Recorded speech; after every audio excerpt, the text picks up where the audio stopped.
Today is November 29th.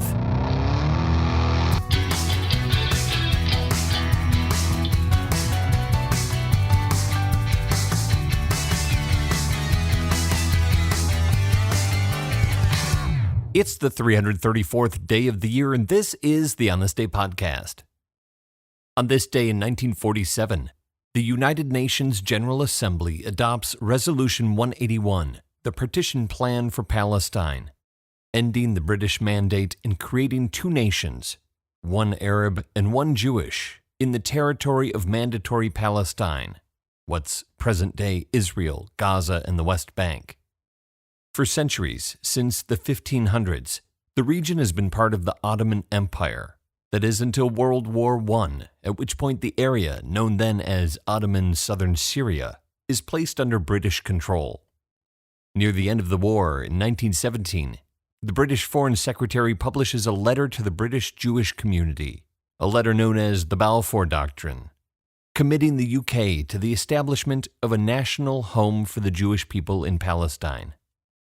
Following the war, the British Civil Administration of the Region of Mandatory Palestine, or the British Mandate of Palestine, begins, formalized in 1923 by the League of Nations, the precursor to the UN.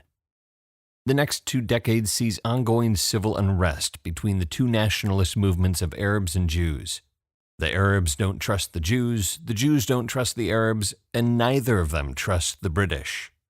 In 1937, the Peel Commission, a British body convened to investigate the ongoing strife between the two populations, proposes a partition, one that would create a small Jewish state in the north with part of the Mediterranean coastline down to Tel Aviv, and the majority of the area established as an Arab state. The Arab rejection of the Peel Commission proposal leads to the Arab Revolt of the late 1930s. Arab riots and attacks on the Jewish population lead to the rise of Zionist militias that collaborate with British soldiers in retaliatory attacks on Arab civilians. When the unrest is quelled in 1939, 5,000 Arabs are dead, 400 Jews, and 200 British soldiers. To appease the Arab population, the British published the White Paper of 1939, which places restrictions on Jewish immigration to Mandatory Palestine, which wins the British no favors with the Jewish community. World War II brings all kinds of complications. Germany declares war on Britain in 1940, and Italy attacks Tel Aviv and Haifa. General Rommel pushes his way across North Africa towards the Suez Canal, stoking fears that he will press on beyond to the British mandate. And the Germans establish an alliance with the Arabs, who by no means fit the bill as part of the Nazi master race, but the enemy of my enemy and all that jazz.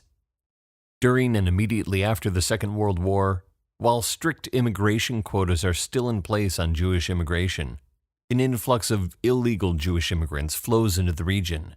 And in 1946, the Zionist insurgency, which has been percolating all throughout the war, heats up with the Jewish resistance to the mandate, launching attacks against British targets. That year, Zionist militia bombed the British headquarters at the King David Hotel in Jerusalem, killing 92 people. Further attacks on the British by Jewish militia, including the assassination of the British Minister of State for the Middle East and the assassination of a UN mediator, severely weakened support in Britain for the mandate. The Brits announced they will terminate the mandate in the summer of 1948. The question of what follows the British mandate in the Middle East is handed off to the United Nations.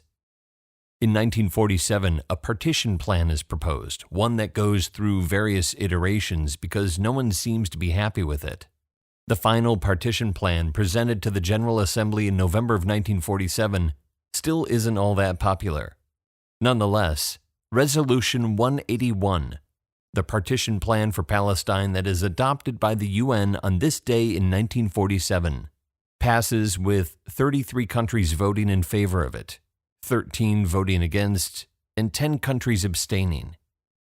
56% of the landmass is set aside for a Jewish nation, 45% for an Arab nation, and a special international regime is established for the city of Jerusalem. And no one is happy. Except maybe the British. The partition is set to take effect upon the end of the British Mandate in May of 1948, but before that can happen, civil war breaks out between the Arabs and the Jews. The 1947-48 Civil War, which is replaced by the 1948 Arab-Israeli War after the declaration of the State of Israel in May 1948, at which point the British withdraw.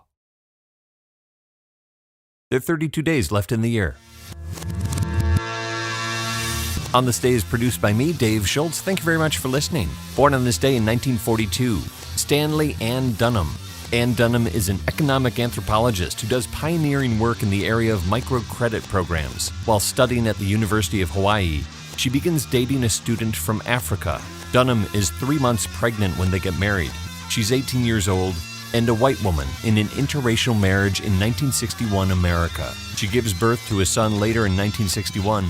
They name him after his father, Barack Obama. So if you're still listening, if you can dream it, you can do it. Talk to you tomorrow.